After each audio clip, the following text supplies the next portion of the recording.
পরম করুণাময় প্রভুর নামে শুরু করছি। আপনাদের সাথে আছি আমি DM রাহাত। একজন প্রশ্ন করেছেন যে অনেকেই বলে থাকেন যে অধিকাংশ মানুষই পশুর মতো মিলন করে। সাধারণ স্ত্রী পুরুষের শক্তি নিয়ে নেয় বা চুষে নেয়, ফলে মিলনের পরমানন্দের মাধ্যমে মিরাজের সৌভাগ্য থেকে বঞ্চিত হয়। একজন প্রকৃত সাধিকা পুরুষের কামনাকে বাড়ায় না বা বৃদ্ধি করে না। সে কামিনী নয়, বরং প্রেমিকা হয়ে থাকে। তাদের বলা এই ধরনের কথার রহস্য কি? অর্থাৎ মূল প্রশ্নটি হচ্ছে, অনেকেই বলে থাকেন যে মানুষ যে মিলন করে থাকে এটা অজ্ঞানতার কারণে পশুর মতো হয়, অর্থাৎ পশু যে মিলন করে সেরকমই হয়। আর এর ফলে মানুষ পরমানন্দ লাভ করে না, কারণ তার বীর্যপাত হওয়ার একটা ভয় থাকে। অর্থাৎ সে পূর্ণ জ্ঞানের সাথে এটা উপভোগ করতে পারে না। পশুরা যেরকম মিলন করে, মানুষও না জানার কারণে, না বোঝার কারণে সেভাবেই মিলন করে। ফলে পুরুষের দ্রুত বীর্যপাত হয় এবং নারীরা তাদের সেই শক্তি নিয়ে নেয়। আর এই যে মিলনের পরম আনন্দ তারা যে লাভ করে, এটাকেই অনেকে মিরাজ মনে করে থাকেন, যে এই মিরাজের মাধ্যমেই যে আল্লাহর সাথে দেখা সাক্ষাতের কথা বলা হয়ে থাকে। তো অনেকে এভাবে পরমানন্দ লাভ করা বুঝিয়ে থাকেন এবং এর মাধ্যমেই মিরাজ করা বুঝিয়ে থাকেন। আর একজন নারী, সাধারণ নারী সাধারণত পুরুষকে কামনার দিকে ডাকে, কিন্তু যে সাধিকা তারা কামনার দিকে ডাকে না, তারা কামিনী নয় বরং প্রেমিকার মতো হয়ে থাকে। অর্থাৎ আধ্যাত্মিকতার নামে, মারেফতের নামে অনেকেই এ ধরনের কথা বলে বেড়ায়। তো যিনি প্রশ্ন করেছেন তিনি মূলত জানতে চেয়েছেন এই ধরনের কথা বলার কারণ কি, এগুলো কি রহস্যপূর্ণ কথাবার্তা, মানে আসলে এর মধ্যে কোনো ভেদ রহস্য কিছু রয়েছে, নাকি এগুলো বিভ্রান্তিকর কথাবার্তা, প্রকৃত সত্যটা কি? আজ এই বিষয়ে আলোচনা করার চেষ্টা করব।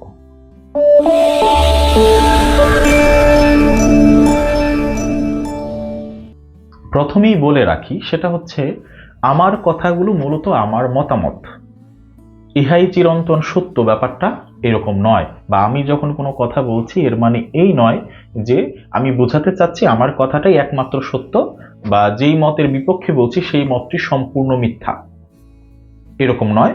আমি শুধু আমার মতামত ব্যক্ত করি। যখন আমি বলছি যে এই মতটি বিভ্রান্তিকর বা ভুল, তার দ্বারা আমি বুঝাচ্ছি যে আমি ওই মতের পক্ষে নই এবং ওই মতের ঘোর বিরোধী। এর মানে এই না যে ওই মত একদমই মিথ্যা, আমার কথা একদম সত্য, এরকম বোঝানো আমার উদ্দেশ্য নয়। এবার আলোচনার প্রসঙ্গে আসি। অনেকেই যে বলে থাকেন যে মানুষ অজ্ঞানতার কারণে বা না বুঝে পশুর মতো মিলন করেন। তো এই বিষয়টা ঠিক না ব্যাঠিক, এটা বোঝার জন্য আমাদেরকে আগে বুঝতে হবে মানুষ কি বা কিসে মানুষ, কেন মানুষ পশুর থেকে আলাদা, এটা বুঝতে হবে। মানুষ খায়, ঘুমায়, পশুও খায়, ঘুমায়। মানুষেরও রোগ ব্যাধি আছে, পশুরও তাই। মানুষও সন্তান জন্ম দেয়, পশুও সন্তান জন্ম দেয়। অর্থাৎ মানুষের যেরকম বিষয় আদি আছে, পশুরও অধিকাংশ বিষয় কি তেমনি। এক কথায় সবকিছুই প্রায় একই রকম। এজন্য মানুষকে বলা হয়ে থাকে হায়ানে নাতেক, মানে হায়ান মানে পশু, নাতেক মানে হচ্ছে যে কথা বলতে পারে। অর্থাৎ মানুষ এমন প্রাণীকে বলা হয় শাব্দিক অর্থে যে যারা কথা বলতে পারে। তাছাড়া আরো অর্থ আছে, জাস্ট বোঝানোর জন্য যে মানুষের শাব্দিক অর্থ যেগুলো আছে তার মধ্যে একটা হচ্ছে হায়ানা নাতেক, বা কথা বলতে পারে এমন একটি প্রাণী বা হায়ান, পশু। অর্থাৎ একটা ক্যাটাগরিতে মানুষও পশুর কাতারে পড়ে, কিন্তু মানুষ কোনোভাবেই পশু নয়। মূলত সব পশুই কথা বলতে পারে। পশু পাখি যারা আছে তাদের ভাষা তারা বুঝে। আমরা নিজেরাই তো এক দেশের মানুষ আরেক দেশের ভাষা বুঝি না, এক অঞ্চলের মানুষ আরেক অঞ্চলের ভাষা বুঝি না। তো এই হায়ানে নাতেক দ্বারা যেটা বোঝানো হয়, এটা খুব সাধারণ একটি অর্থে যে কথা বলতে পারে একটা প্রাণী বা পশু, তারা হচ্ছে মানুষ। তো এটার কারণ হচ্ছে যে মানুষের ব্যাখ্যা, একটা শাব্দিক অর্থ, এটা কোনো বিশেষভাবে ধরার মতো বিষয় না। কিন্তু মানুষ আসলে কিসে মানুষ?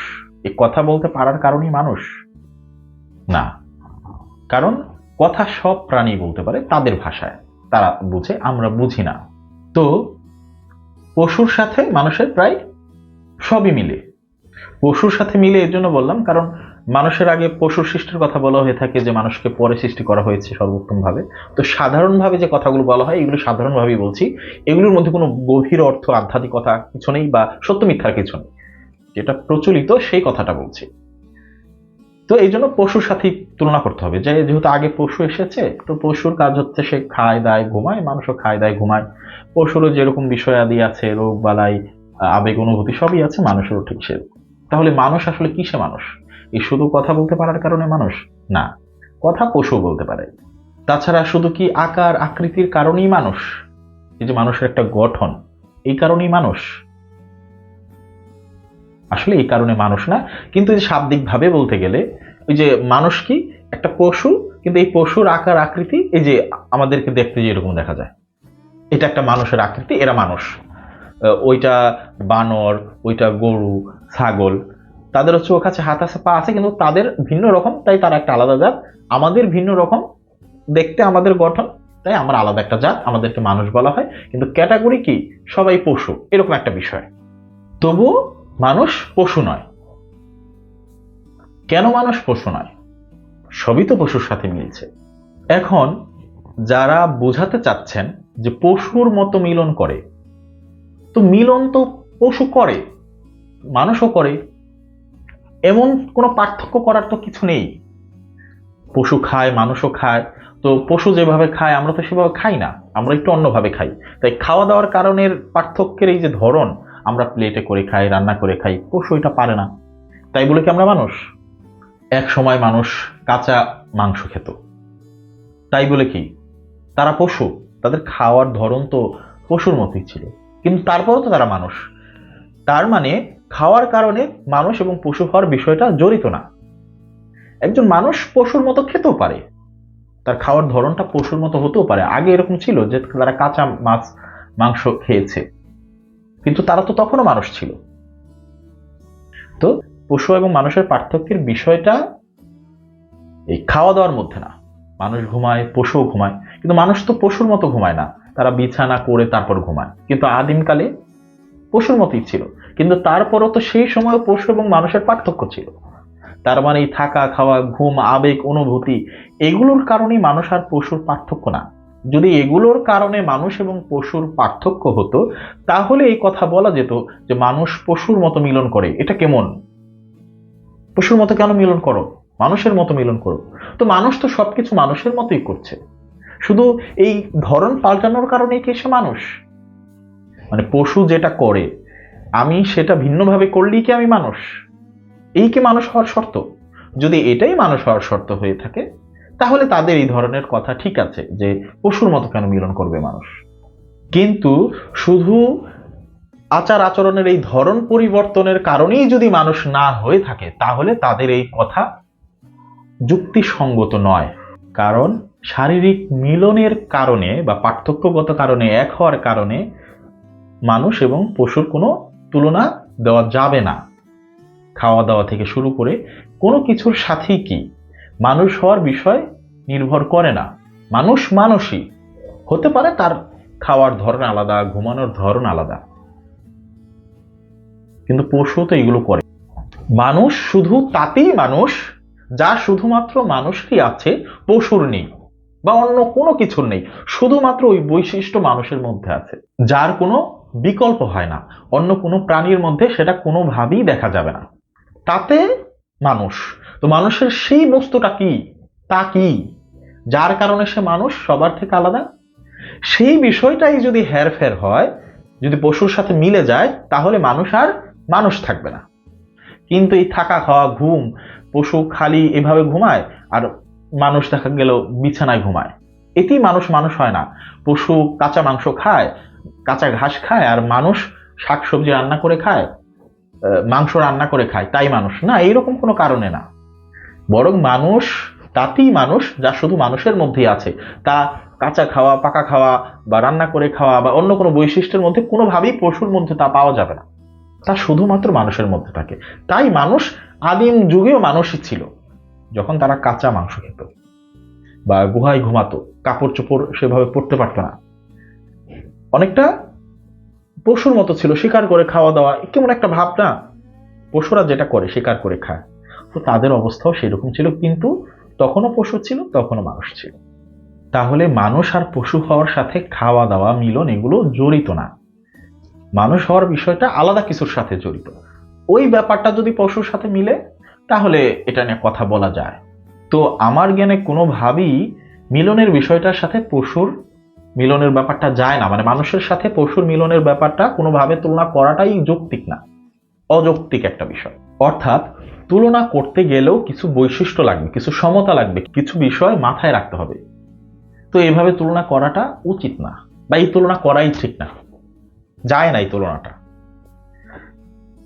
মানুষ আসলে কিসে মানুষ? মানুষ তার মনুষ্যত্বের কারণে, ইনসান তার ইনসানিয়াতের কারণে ইনসান, মানুষ তার মনুষ্যত্বের কারণে মানুষ। এই মনুষ্যত্ব পশুর মধ্যে নেই, পাখির মধ্যে নেই। তাই আমরা বলে থাকি মনুষ্যত্ব ও পশুত্ব। পশুর আছে পশুত্ব আর মানুষের আছে মনুষ্যত্ব। তাই মানুষ মানুষ আর পশু পশু।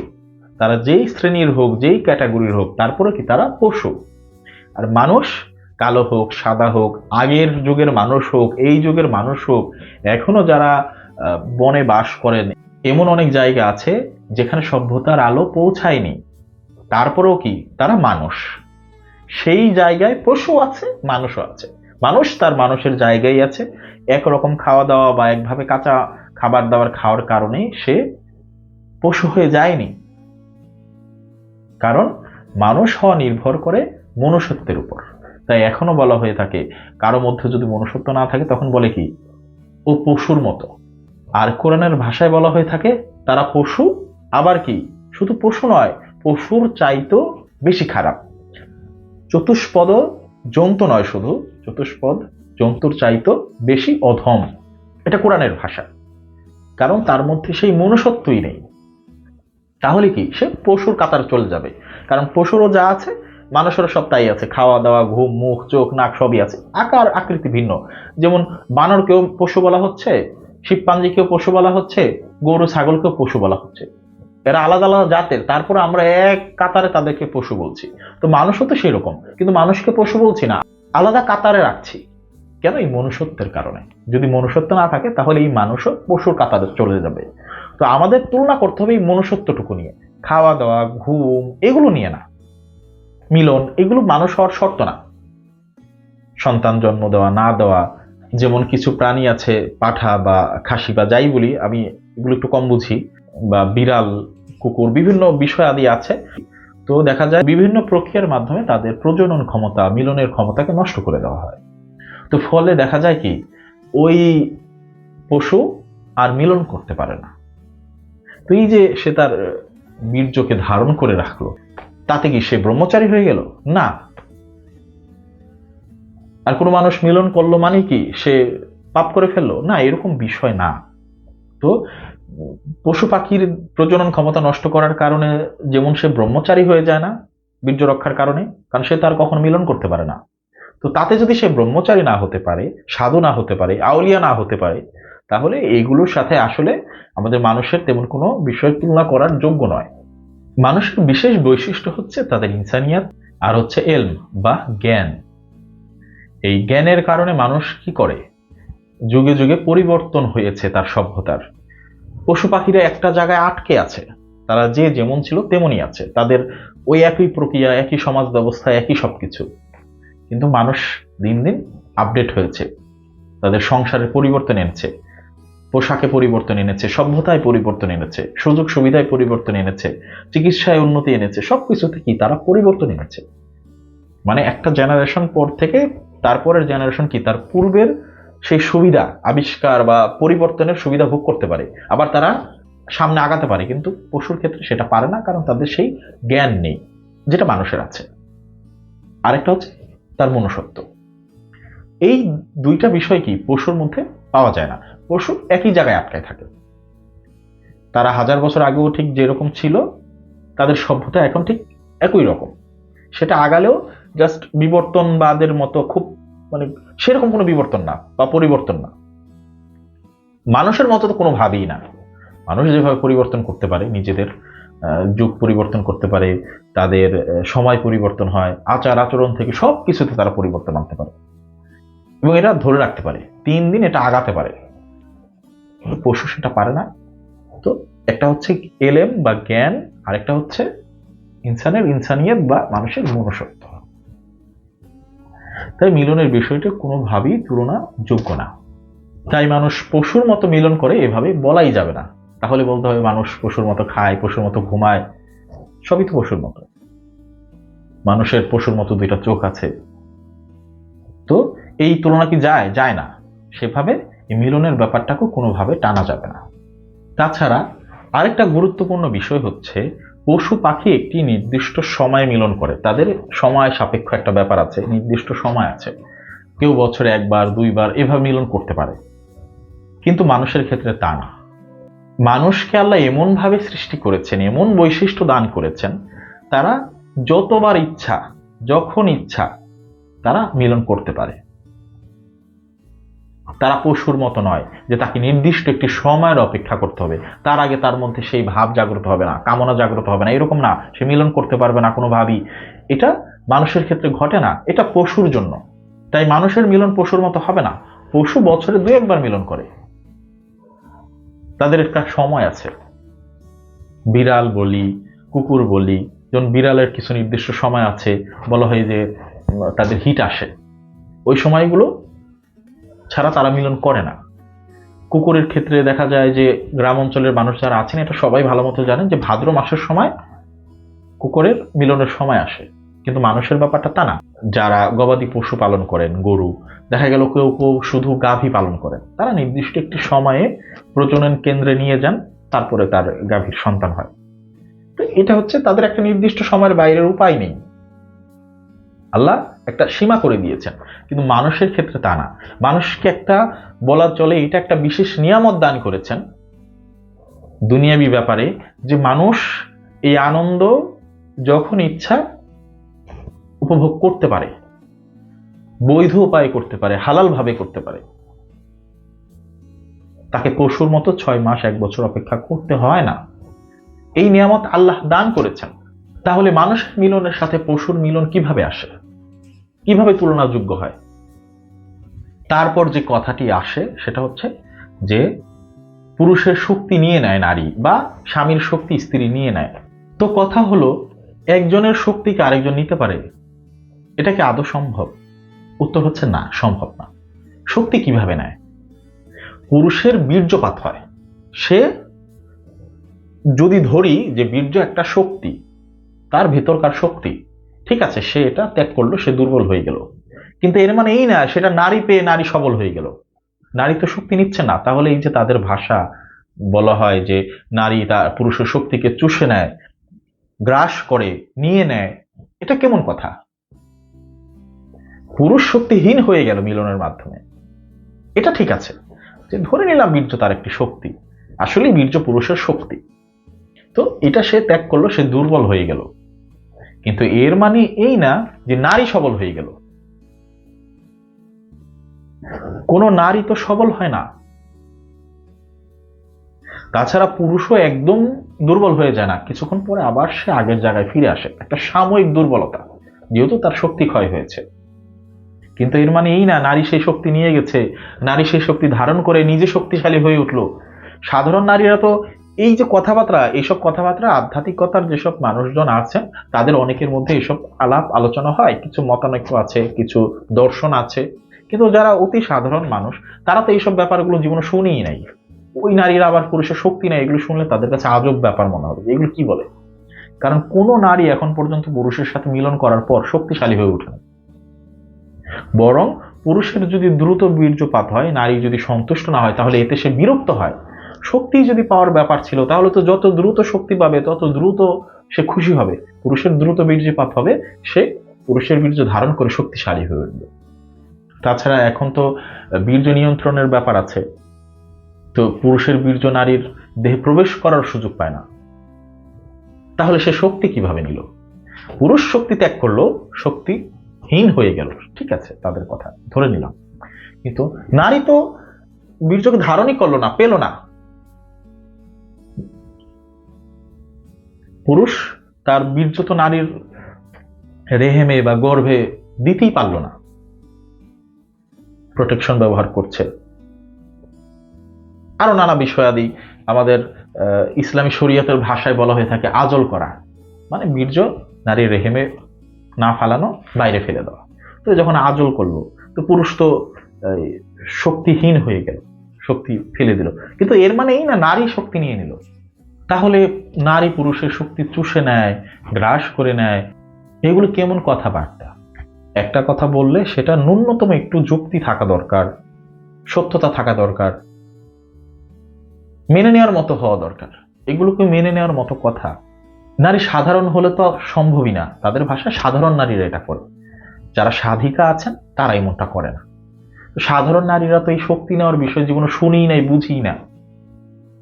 তাছাড়া সে বীর্য নিজের দেহে নিচ্ছেও না, তাহলে সে কিভাবে পুরুষের শক্তি নিয়ে নিল? পুরুষকে শক্তিহীন করলো বলা যায়, কিন্তু নিয়ে নিল এমন তো না। কারণ নারীরা এতে বিরক্ত হওয়ারই কথা, যে তার স্বামীর বা সঙ্গীর বীর্যপাত হয়ে গেছে অথচ সে এখনো সন্তুষ্ট হয়নি, এটা কোনো নারী চাইবে না। আবার এই ক্যাটাগরির যারা আছেন, যারা এইসব কথাবার্তা বলে বেড়ান, তারা কিন্তু আবার এগুলো বলে যে নারীকে সন্তুষ্ট করতে হবে, অনেক সময়ের ব্যাপার, অনেক সময় সাপেক্ষ থাকতে হবে, নারীরা প্রকৃত অর্থে সুখ পায় না, বিভিন্ন ধরনের কথা বলে। তো একই মুখে কত রকম কথা হয়ে যায়। স্বাভাবিক ব্যাপার, সে শক্তি চাইবে, তো শক্তি চাইলে তো সে খুশি হবে, কিন্তু সে এখানে বিরক্ত কেন? বা এই যে নারীদের এই বিরক্ত নিয়ে যে নারীকে সন্তুষ্ট করা যাচ্ছে না, এ নিয়ে এই মতবাদের লোকদের এত তাহলে মাথা ব্যথা কেন? নারীকে সন্তুষ্ট করতে হবে, তো সন্তুষ্ট করতে গেলে তো পুরুষের বীর্যপাতই হবে না, তো নারী তো শক্তি পেল না, যে শক্তি না পায় সে খুশি কিভাবে হবে? সে তো চাইতো শক্তি চুষে নেওয়ার জন্য, তাদের ভাষায় এটাই তার কাজ, তার আর কোনো কাজকর্ম নাই, সে শুধু পুরুষের থেকে শক্তি নিয়ে নেবে, স্বামীর থেকে শক্তি নিয়ে নেবে। কি একটা অবস্থা! তো কিছু মানুষ আছে প্রশ্ন করে না, তারা শুধু শুনে খুশি, ও তাই তো খুব চমৎকার কথা। কেন একটা পাল্টা প্রশ্ন করা যায় না যে শক্তি কিভাবে নিতে পারে? বীর্য নিয়ে নেওয়া, নিজের মধ্যে নিয়ে নেওয়া মানেই কি শক্তি নিয়ে নেওয়া? যখন সন্তান জন্ম দিবে, হ্যাঁ, তখন বলা যায় যে সন্তান একটা শক্তি সে নিয়ে নিল। মায়েরা সন্তানের মাধ্যমে শক্তিশালী হয়ে ওঠে, এটা নারীদের অনেক বড় একটা পাওয়া, সেটা আলাদা বিষয়, তাদের প্রসঙ্গ এখানে না। তাদের কথাই হচ্ছে পুরুষের বীর্যপাত হয়েছে, তার মানে নারী তার শক্তি নিয়ে নিয়েছে। তাছাড়া এমন কথাও প্রচলিত আছে যে যারা সাধনা করে বা অনেক ভালো কর্ম করে, তারপর তারা যদি কোনো নারীর সাথে মিলন করে, তাহলে ওই পুরুষের সমস্ত শক্তি, সাধনা শক্তি সেই নারীর মধ্যে চলে যায়, পুরুষ দুর্বল হয়ে যায়, তার সাধনা তার কর্ম কোনো কাজে লাগে না। নারীরা নাকি এভাবেও চুরি করে। তো অনেক ধরনের আজগুবি কথাবার্তা আছে যেগুলোকে আধ্যাত্মিকতার নাম দেওয়া হয়, মারেফতের নাম দেওয়া হয়, অথচ এর মধ্যে মারেফত এবং আধ্যাত্মিকতা কিছুই নেই। কেউ কারো কর্ম নিয়ে নিতে পারে না। আমার সাধনার ফল অন্য কেউ নিতে পারবে না, আপনার সাধনার ফল অন্য কেউ নিতে পারবে না, বা কেউ আপনাকে সেটা দিতেও পারবে না। আপনার কর্ম আপনার। তারপর যে বলা হয় যে কামিনী যারা, তারা হচ্ছে পুরুষকে আকৃষ্ট করে, তার কামনাকে বাড়িয়ে তোলে। ইংরেজিতে বলা হয় যে সিডিউস করে।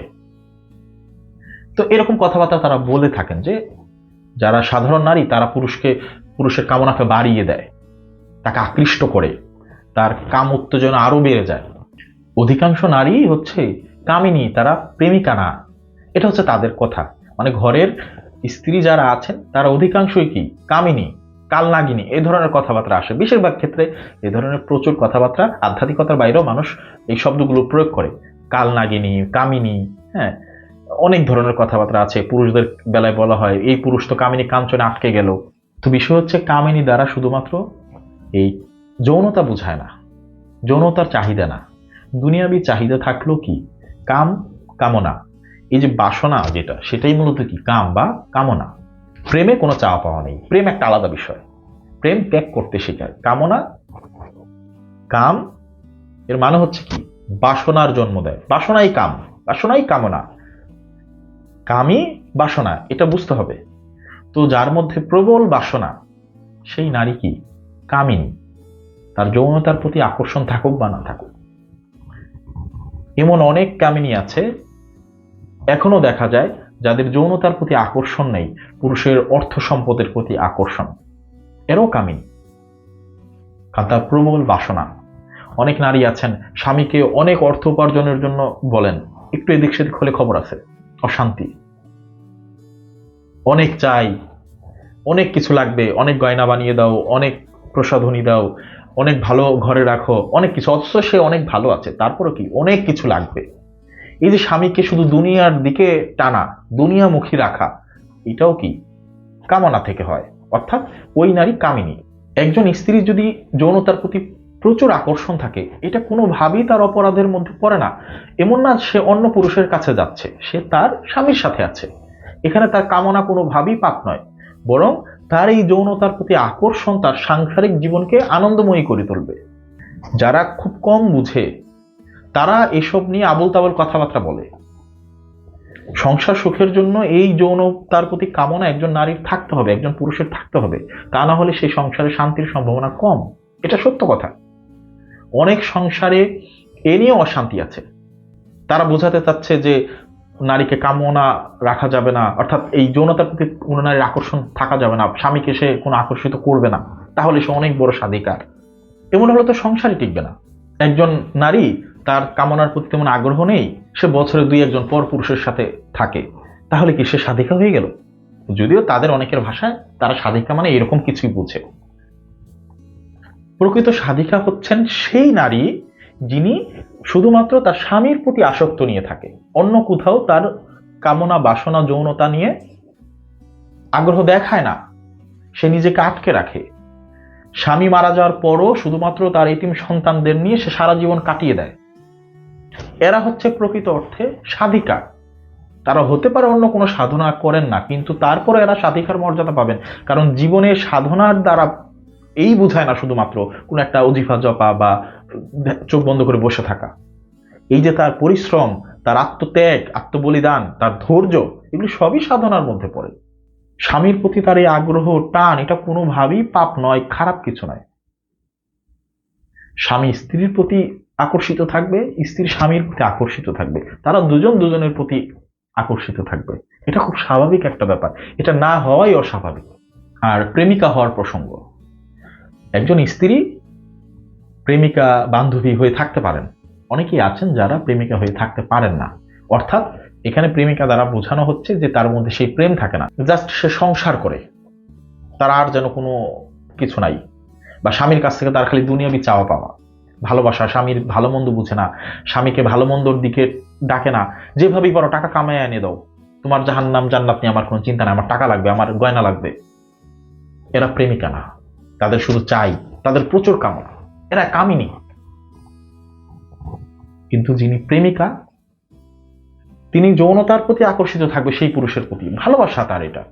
যদি কখনো যৌনতা না থাকে বা পুরুষের কোনো সমস্যা হয় বা নারীর কোনো সমস্যা হয়, চেহারা নষ্ট হয়ে গেল, তারপরেও তাদের ভালোবাসা কমবে না, কারণ তারা এখানে চাওয়া পাওয়ার বিষয় রাখে না, যে অবস্থায় থাকুক তারা একসাথে থাকবে, কারণ তাদের মধ্যে প্রেম আছে, প্রেম ত্যাগ করতে শেখায়। যৌনতা আছে, ভালো, নাই সমস্যা নাই, তারা একসাথেই থাকবে। যৌনতার ব্যাপার বাদ দিলাম, স্বামী নাই, মারা গেছে, তারপরও তো সে একা থাকছে, সারা জীবন সে একা থাকছে, তো সে সাধিকা না? নাকি যারা ওই প্রতিদিন স্বামীর সাথে থাকে না, বছরে দুই একবার পর পুরুষের সাথে থাকে, তাদের কামনার তেমন কোনো টান নাই, বছরে দুই একবার, তারা সাধিকা? কারা সাধিকা? তো তাদের ধারণা, কনসেপ্ট, দর্শনই আলাদা। স্ত্রী মারা যাওয়ার পরও কি স্বামীরা একা থাকছে না? তো সে কি সাধক না? সে পরনারীর কাছে যাচ্ছে না? এটা তার ধৈর্য, ত্যাগ, এগুলো কি কোনো দাম নেই? এখন স্ত্রী থাকতে সে কখনো কিছু করে নাই, বছরে দুই একবার সে অন্য নারীর কাছে যায়, তো এটা কি সাধকের লক্ষণ? কথা হলো, কোনো কিছুই অতিরিক্ত ভালো না, অতিরিক্ত খাওয়া দাওয়াও ভালো না, তো অতিরিক্ত যৌনতাও ভালো না। সেটা একটা আলাদা বিষয়, আলাদা সাবজেক্ট, কথার ধরন আলাদা হবে।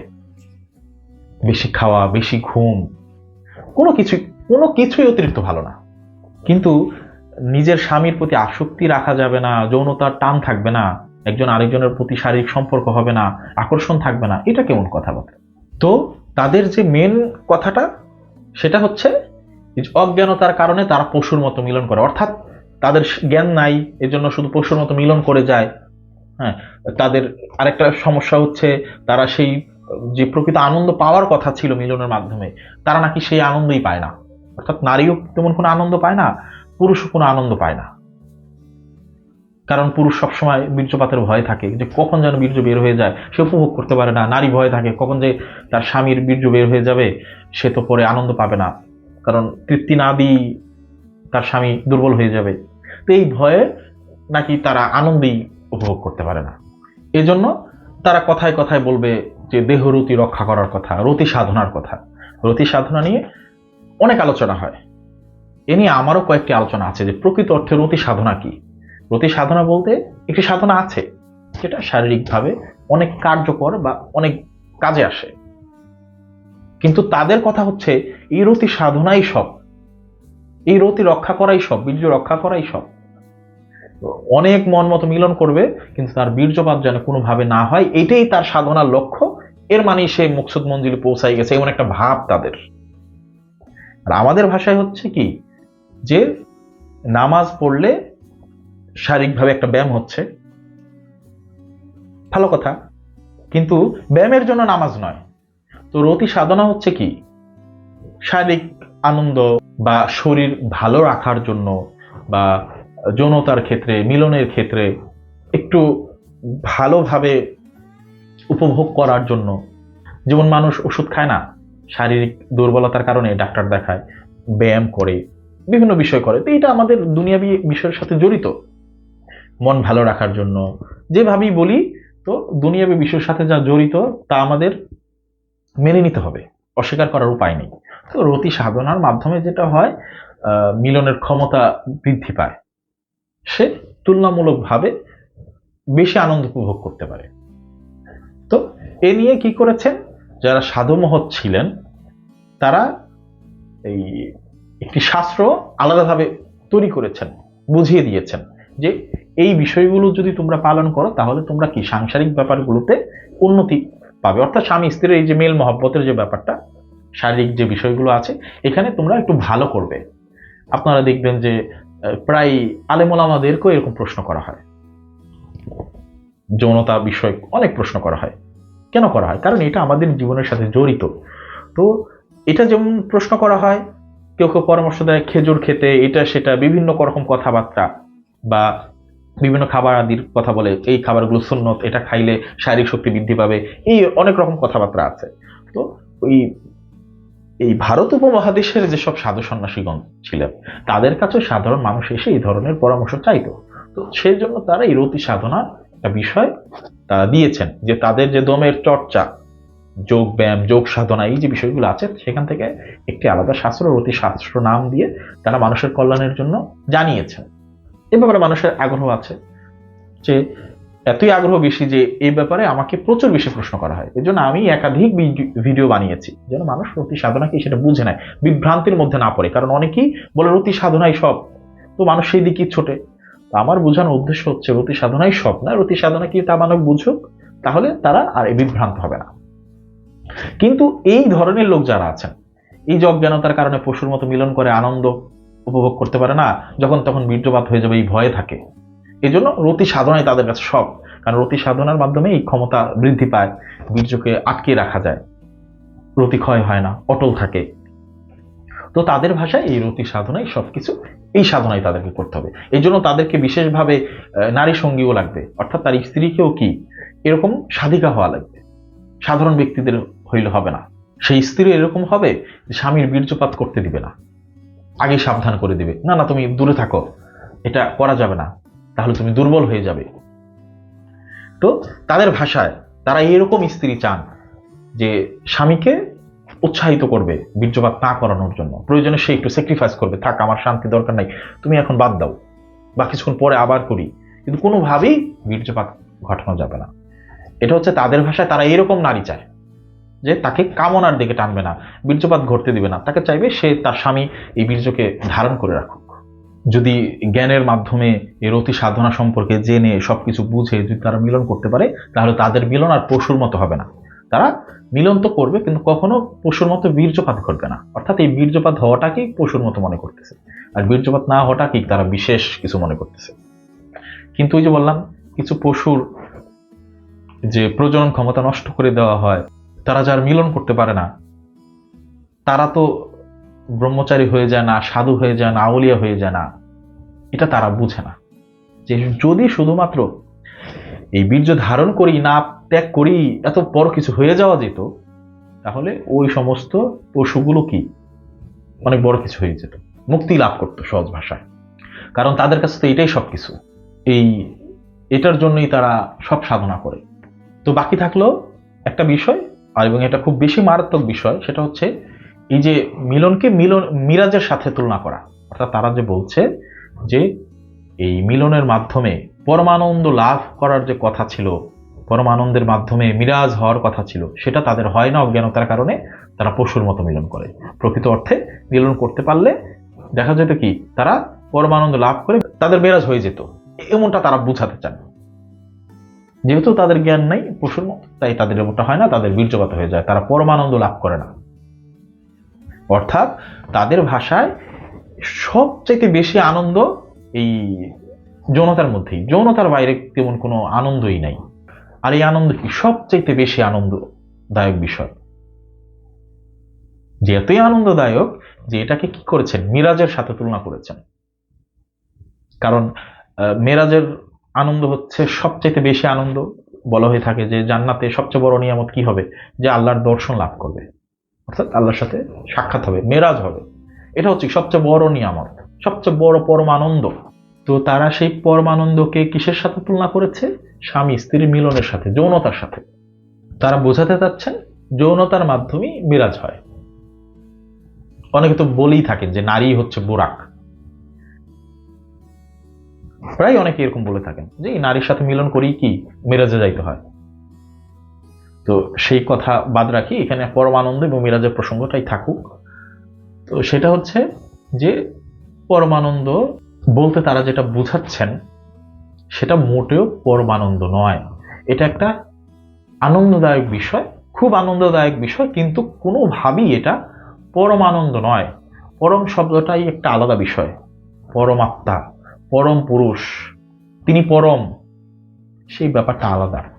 পরম যখন যুক্ত হবে তখন তা আল্লাহর সাথে যুক্ত হয়ে যাচ্ছে। পরম আনন্দ এটা এমন আনন্দ যা আল্লাহর পক্ষ থেকে আসে, সেই আল্লাহ প্রাপ্তির আনন্দ। পরমানন্দের তুলনা করা হয়েছে এমন ভাবে যে দুনিয়ার সমস্ত আনন্দকে যদি একত্র করা হয় তবে তা পরমানন্দের সামনে তুচ্ছ, একটা ধূলিকণার মতো। তাহলে পরমানন্দ কেমন আনন্দ? আর যৌনতা এটা কি কোনো ঐশ্বরিক আনন্দ? হ্যাঁ, ঐশ্বরিক আনন্দ অনেক আছে, তার মধ্যে ধরেন এটা একটা, কিন্তু এটা কি সর্বোচ্চ আনন্দ সেই ঐশ্বরিক আনন্দের সাথে যায়? এটা কি দুনিয়াবি বিষয় না? মানে আমাদের এই যৌনতা তো সম্পূর্ণ একটা দুনিয়াবি বিষয়ের সাথে জড়িত, দৈহিক ব্যাপার, শারীরিক সম্পর্ক। মানসিক শান্তিও আছে, সবই ঠিক আছে, কিন্তু বিষয়টা তো দুনিয়াবি, পরলৌকিক না, পরকালের বিষয় তো এখানে না। তো এই আনন্দ হচ্ছে কি, তাহলে উদাহরণটা এরকম হওয়া উচিত ছিল যে পরমানন্দের উদাহরণ হচ্ছে এরকম যে যৌনতার যে আনন্দ, সর্বোচ্চ শিখরে যে আনন্দ মানুষ পায়, পরমানন্দের সামনে এই যৌনতার আনন্দ হচ্ছে কি ধূলিকণার মতো। উদাহরণটা এরকম হওয়া উচিত ছিল, যেহেতু এটা সবচেয়ে দুনিয়াবি বিষয়ের মধ্যে বেশি আনন্দ মানুষের কাছে, তাহলে পরমানন্দের উদাহরণ হবে এই আনন্দের চাইতে পরমানন্দ কি অনেক গুণ বেশি। পরমানন্দের সামনে এই মানুষের যৌনতার আনন্দ হচ্ছে কি ধূলিকণার মতো। এই উদাহরণ না হয়ে এই দুনিয়াবি আনন্দ কি তারা বানিয়ে ফেললো কি পরমানন্দ। তাহলে এটা স্পষ্ট বোঝা যায় যে তারা পরমানন্দ কি তা বুঝে না। তারা এটাও জানে না যে মিলনের মাধ্যমে সবাই আনন্দ পায় না। হয়তোবা তারা তাদের জায়গা থেকে এটা ভাবছেন, তাই ভাবে দেখছেন। দুনিয়াতে এরকম অনেক মানুষ আছেন যারা অ্যাসেক্সুয়াল, অর্থাৎ তাদের কোনো যৌন অনুভূতি নেই, তারা সমকামিতাও পছন্দ করে না, অর্থাৎ কোনো কিছু তারা পছন্দ করে না, যৌনতার ব্যাপারটাই তাদের কোনো আগ্রহ নেই, বরং তারা বিরক্ত। এরকম মানুষের সংখ্যা অনেক। যারা এ ব্যাপারে খুব বেশি জানেন না, তারা একটু স্টাডি করলেই পাবেন যে অ্যাসেক্সুয়াল কাদেরকে বলে। অ্যাসেক্সুয়াল বলা হয় তাদেরকে যাদের যৌনতার প্রতি কোনো আকর্ষণ নেই, অর্থাৎ একজন নারী কোনো পুরুষের প্রতি আকর্ষিত হয় না, নারীর প্রতি আকর্ষিত হয় না, তার কোনো আগ্রহ নেই। বরং এরকম অনেকেই আছেন যাদের বিয়ে শাদী হয়ে যায়, পরবর্তীতে কি তারা অস্বস্তিতে থাকেন, তাদের সন্তানও হয়, যেহেতু তার সবকিছু ঠিক আছে দেহের, কিন্তু সে অ্যাসেক্সুয়াল, তার যৌনতার প্রতি কোনো আগ্রহ।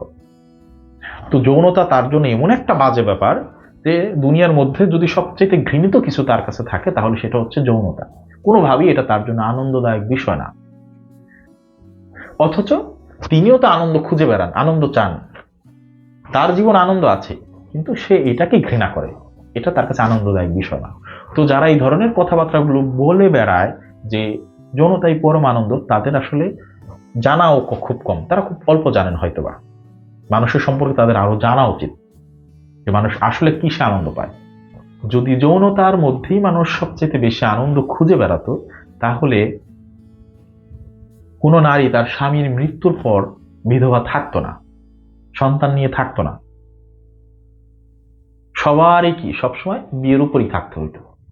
কোনো পুরুষ স্ত্রী মারা যাওয়ার পর একা থাকতেন না, কারণ যৌনতাই সবকিছু নয়, এর মধ্যেই পরমানন্দ নয়, বরং এই আনন্দ ব্যক্তি বিশেষে কারো কাছে অনেক বেশি মনে হতে পারে। যেমন এর আগেও আমি বলেছিলাম, কেউ কেউ মসজিদে প্রবেশ করে আনন্দ পায়, কেউ পায় বেশ্যালয়ে ঢুকে আনন্দ। এখন কে বেশ্যালয়ে আনন্দ পাবে, কে কাওয়ালি গানের আসরে আনন্দ পাবে, কে বন্ধুদের সাথে আড্ডা দিয়ে আনন্দ পাবে, কে অলিদের মজলিসে বসে আনন্দ পাবে, কে কনসার্টে গিয়ে আনন্দ পাবে, এটা তার রুচির উপর, তার মনের উপর নির্ভর। যৌনতার ব্যাপারটাও তাই, সবাই এর মধ্যে পরমানন্দ খুঁজে না, সবাই এটাকে আনন্দদায়কও মনে করে না। কিন্তু পরমানন্দ লাভ করা তো সবার বিষয়, সবাই পরমানন্দ লাভ করতে পারেন, কারণ এটা আল্লাহর সাথে সম্পৃক্ত। যে কোনো বান্দাই তার আল্লাহকে ডাকতে পারেন, এটা আলাদা ব্যাপার। একজন নারী যখন মিলন করেন, সে তখন কি বেশি আনন্দিত হয় না সে যখন মিলনের পর একটা সন্তান ধারণ করেন, 9 মাস 10 দিন গর্ভে ধারণ করে রাখেন, বা আরো কম সময় ধারণ করে রাখার পর কারো নর্মাল ডেলিভারি হয়, কারো সিজারের মাধ্যমে বাচ্চা হয়, অনেক কষ্ট মধ্যে তাকে থাকতে হয়, তারপর সে যখন সন্তান চোখের সামনে দেখে, তার কোলে দেওয়া হয়, সেটা তার জন্য বেশি আনন্দদায়ক নাকি সে যখন মিলন করেছিল তখন আনন্দদায়ক? সে কোনটাকে বেশি প্রাধান্য দেয়?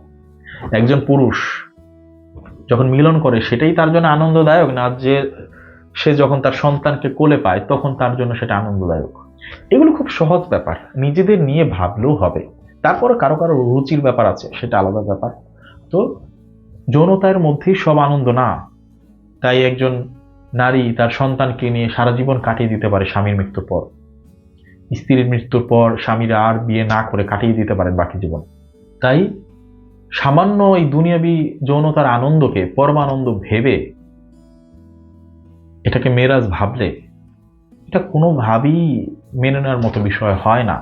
তাহলে মূল যে কথা দাঁড়ালো সেটা হচ্ছে, মিলন কম বা বেশি করার সাথে আহামরি তেমন কোনো সমস্যা নেই, তবে কোনো কিছুই অতিরিক্ত ভালো না। এই শর্তে অতিরিক্ত মিলন মেলামেশা ভালো না, কিন্তু এটা কোনোভাবেই পশুর মতো নয়। সচেতনতার সাথে মিলন করার দ্বারা বোঝানো হয় যে স্বামী এবং স্ত্রী একে অপরের প্রতি খেয়াল রাখবে, কে কিসে সন্তুষ্ট, একজন সন্তুষ্ট হলো আরেকজন সন্তুষ্ট হলো না, এই দিকগুলোকে খেয়াল রাখা। বা স্ত্রী কখনো অসুস্থ, তখনও স্বামী যদি মিলন করতে চায়, এটা পশুর মতো একটা ব্যাপার হয়ে যায়। বা স্বামীর খুব আগ্রহ, স্ত্রী কোনো পাত্তা দিচ্ছে না, এই ব্যাপারগুলো ভালো না। বা তখন যখন তারা মিলন করে একজন আরেকজনের প্রতি বিরক্তি নিয়ে মিলন করে, তখন তারা আনন্দ পায় না, একজন পেলেও আরেকজন পায় না। এই ব্যাপারগুলোকে বলা হয়েছে যে সচেতনতার সাথে মিলন করার কথা। পশুর মতো করো না, যাও আর মিলন করো, তার মনের ভাব বুঝো, কথার আদান প্রদান হোক, প্রেমের আদান প্রদান হোক, তারপর মিলন হোক। এটা একটা সৌন্দর্য। যেহেতু মানুষ সবকিছুই কি একটু ভিন্নভাবে করে, তারা কাঁচা মাংস খায় না, কাঁচা খাবার খায় না, তারা বন্য পশুদের মতো ঘুমায় না, তারা সুন্দর করে বিছানা করে, তারা প্লেটে খাবার খায়, রান্না করে খায়, সৌন্দর্যকে তারা ভালোবাসে, গোছগাছ রাখতে চেষ্টা করে। তো যৌনতার ক্ষেত্রেও তারা যেন কি এই দিকটা খেয়াল রাখে, সৌন্দর্য রাখে, পশুর মতো যেন না করে ফেলে। কিন্তু মিলনই পশুর মতো, কম সময় থাকতে পারলি পশুর মতো, এটা কোনো কথাই না। বরং পশুত্ব তো এখানে যে একটি পশু তার সঙ্গীর ব্যাপারটা খেয়াল রাখে না, যাকে পায় ওই সময়, যখন তার সময় আসে সে তার সাথে মিলন করে। তো বছরে কোনো সময় মিলন করলো না স্ত্রীর সাথে, কিন্তু 2 বছর 1 বছর পর পর গিয়ে সে পরনারীর সাথে গিয়ে মিলন করে আসে, বা একজন নারী পরপুরুষের সাথে মিলন করে আসে, এটা হচ্ছে পশুত্ব। তো তারা এটাকে সাধনা ভাবে। তো এটার জন্য আফসোস করা ছাড়া আর আসলে কিছু নেই। আর রতি সাধনার ব্যাপারে যেটা বললাম, যে এটা হচ্ছে উপকারী একটি সাধনা। অনেকে নাম শুনলেই গালি দেন, ব্যাপারটা এরকম বিষয় না। আপনাদেরকে বুঝতে হবে, আলেমদেরকে, শরীয়তের আলেমদেরকে, ইসলামী আলেমদেরকে যেভাবে মানুষ যৌনতার ব্যাপার প্রশ্ন করে, যৌন শক্তি বৃদ্ধির ব্যাপার প্রশ্ন করে, নানা ধরনের প্রশ্ন থাকে, সেই রকম ভারতীয় উপমহাদেশের যেসব সাধু সন্ন্যাসীগণ ছিলেন তাদেরকেও দুনিয়াবী মানুষগুলো এইভাবে প্রশ্ন করত। তারা রতি সাধনার মাধ্যমে একটা সমাধান দিয়েছে। কিন্তু তারা এইসব আবুল তাবুল কথাবার্তা বলেন নাই যে যার তার সাথে যাও, বা বছরে একবার করো, অন্য জনের সাথে করো, নিজের স্ত্রীর সাথে করা যাবে না, এরকম কোনো কথাবার্তা তাদের মধ্যে ছিল না। আর সবচাইতে গুরুত্বপূর্ণ যে বিষয়টি সেটা বলতে চাচ্ছি, কোনোভাবেই যৌনতার সাথে মিরাজকে মিলানো যাবে না। মেরাজ অনেক ঊর্ধ্ব জগতের একটি বিষয়। মেরাজ অর্থই হচ্ছে ঊর্ধ্বলোকে গমন। মুরাকাবা মুশাহেদার মাধ্যমে ধ্যান যোগে মানুষ ঊর্ধ্বলোকে গমন করে। শারীরিক মিলন বা এই আনন্দ কোনোভাবেই ঊর্ধ্বলোকে গমনের পথ নয়। মেরাজের যে বিষয়টা সেটা হচ্ছে, সালাত হচ্ছে বা নামাজ হচ্ছে মুমিনের জন্য মেরাজ। সালাত কি? সেটা হচ্ছে আল্লাহর সাথে সংযোগ স্থাপন করা, দায়মি সালাত, যা মুরাকাবা মুশাহেদার মাধ্যমে আদায় করতে হয়। মেরাজের সহজ সরল অর্থ হচ্ছে আত্মদর্শন লাভ করা, ঈশ্বর দর্শন লাভ করা, আল্লাহর দর্শন লাভ করা। শুধু আনন্দ অনুভব করা না, দর্শনের সাথে আনন্দ অনুভব, তখন হবে পরম আনন্দ লাভ। তো আশা করি যা বোঝাতে চেয়েছিলাম বা আমি যে মতামতটা দিয়েছি সেটা আপনারা বুঝতে পেরেছেন। তারপরও যদি কেউ না বুঝে থাকে মন্তব্য করতে পারেন, আমি অন্য কোনো ভিডিওতে এ ব্যাপারে আলোচনা করার চেষ্টা করব। আজ এই পর্যন্তই। ধন্যবাদ সবাইকে।